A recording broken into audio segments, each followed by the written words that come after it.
Multi talents के साथ मैं हूँ आपकी होस्ट अरुबा ज़ही। आज के इस वीडियो में हम इंग्लिश स्पोकन की 34th क्लास को पढ़ेंगे।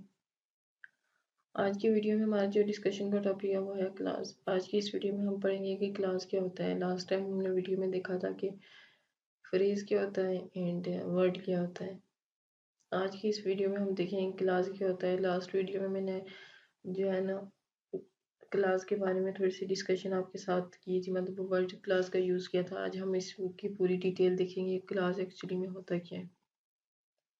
A group of words which form a part of sentence and contain subject and verb of its own is called class. अल्फाज का ऐसा मजमू होता है कि जो एक सेंटेंस का कुछ पार्ट बनाता है। एक सेंटेंस है उसमें कुछ पार्ट जो होते हैं ना वो क्लास होते हैं। ये अल्फाज का मजमू होता है जो सेंटेंस का कुछ हिस्सा बनाता है और इसमें जो है ना सब्जेक्ट और वर्ब इसका अपना होता है। ये क्लास की डेफिनेशन है। A group of words which form a part of a sentence, अल्फाज का ऐसा मजमू है जो कि सेंटेंस का कुछ हिस्सा बनाता है एंड और contain subject and a verb of its own, और जिसका अपना एक सब्जेक्ट होता है और अपना एक वर्ब होता है, इज कॉल्ड क्लास, उसे क्लास कहते हैं। A unit of grammatical organization next below the sentence in rank, के एक ग्रामेटिकल ऑर्गेनाइजेशन का जो एक स्पेसिफिक यूनिट होता है जो हमें जो है ना कोई मैसेज कन्वे करता है। तो फर्स्ट रैंक में हमारे पास सेंटेंस आता है, तो सेंटेंस के बाद हमारे पास जो है ना क्लास करेंगे, क्योंकि ये जो है ना सेंटेंस का पार्ट होता है और ये हमें जो है ना एक मैसेज भी फुली तौर पे कन्वे कर रहा होता है, हमें सही से वो मैसेज जो होता है ना वो समझा रहा होता है, क्योंकि इसका अपना सब्जेक्ट होता है, अपना वर्ब होता है।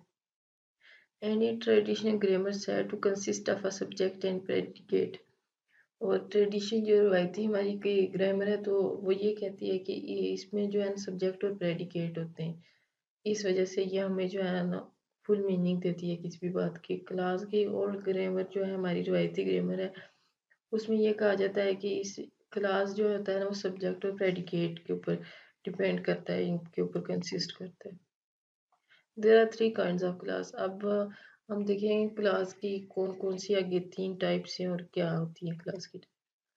फर्स्ट है मेन क्लास, इसका सेकंड नेम है इंडिपेंडेंट क्लास। मेन क्लास को हम इंडिपेंडेंट क्लास भी बोलते हैं। इंडिपेंडेंट इसके नाम से ही जाहिर होता है कि जो किसी पे डिपेंड नहीं करती। सबऑर्डिनेट क्लास, इसका सेकंड नेम है डिपेंडेंट क्लास, ये डिपेंड करती है नाम से ही जाहिर है। और लास्ट वन है कोऑर्डिनेट क्लास। तो ये हमारे पास तीन इसकी क्लास की टाइप्स हैं।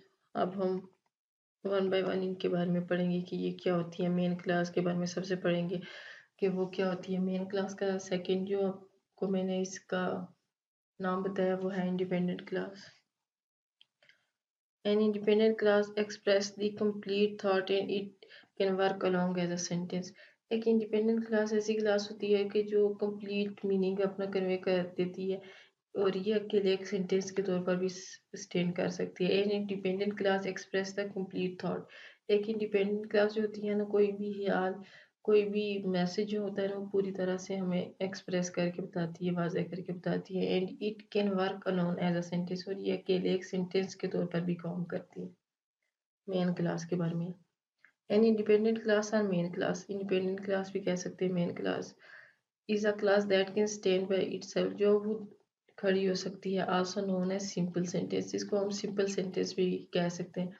अब इसके तीन नाम होंगे, independent class, main class, simple class. इनमें से तीनों में से अगर कोई भी आपको सिंपल क्लास की डेफिनेशन पूछे तो आप ये बता सकते हैं। अगर आपसे कोई सिंपल सेंटेंस भी कहे ना तो आप ये बता सकते हैं इंडिपेंडेंट क्लास, मेन क्लास, तीनों का मतलब एक ही है। An independent class contain a subject and a predicate. It makes sense by itself. एक जो हमारे पास इंडिपेंडेंट क्लास होती है मैं पहले बता चुकी हूँ कि उसमें वो किस पे कंसिस्ट करती है, एक सब्जेक्ट पे एंड प्रेडिकेट पे। ये दो पार्ट्स होते हैं मेन क्लास के। और ये जो है ना पूरा it make sense by itself, और ये मेन क्लास जो होती है ना वो कंप्लीट मीनिंग हमें देती है और ये अकेले स्टैंड भी कर लेती है। अब हम इसकी एग्जांपल्स देखेंगे।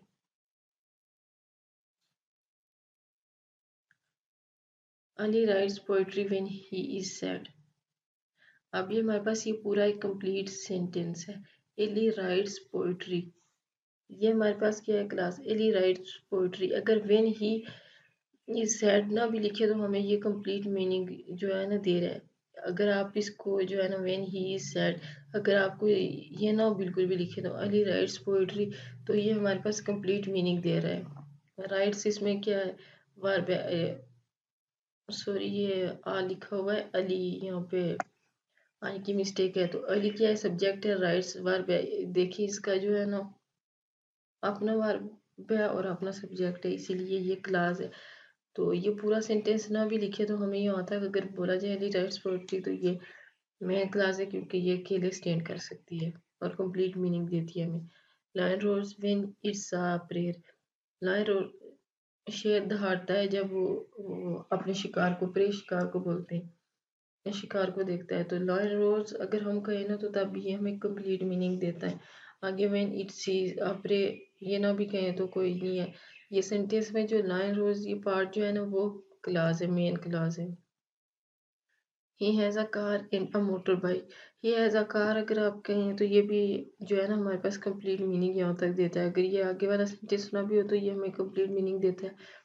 तो ये हमारे पास जो है ना क्लास बन जाता है ही हैज़ अ कार, और क्लास में भी कौन सी टाइप है, मेन क्लास है। Baby cries when he is hungry, बच्चा रोता है जब वो भूखा होता है। तो बेबी क्राइज जब लिखेंगे बच्चा रोता है तब भी ये हमें कंप्लीट मीनिंग कन्वे कर रहा है, इसीलिए ये भी मेन क्लास है। आज की इस वीडियो में हमने क्लास के बारे में पढ़ा कि क्लास क्या होता है, उसकी डेफिनेशन देखी और उसकी 3 टाइप्स देखी, main class, subordinate class and the coordinate class, ये 3 टाइप्स देखी। और उसमें हमने जो है ना मेन क्लास जो इंडिपेंडेंट क्लास है उसकी डिटेल हमने देखी। होप सो आपको मेरी वीडियो अच्छी लगी होगी। अगर वीडियो अच्छी लगी हो तो वीडियो को लाइक कीजिए, शेयर कीजिए, चैनल को सब्सक्राइब कीजिए और नीचे दिए गए बेल आइकन को प्रेस कीजिए ताकि नए आने वाली वीडियोस का नोटिफिकेशन आपको मिलता रहे।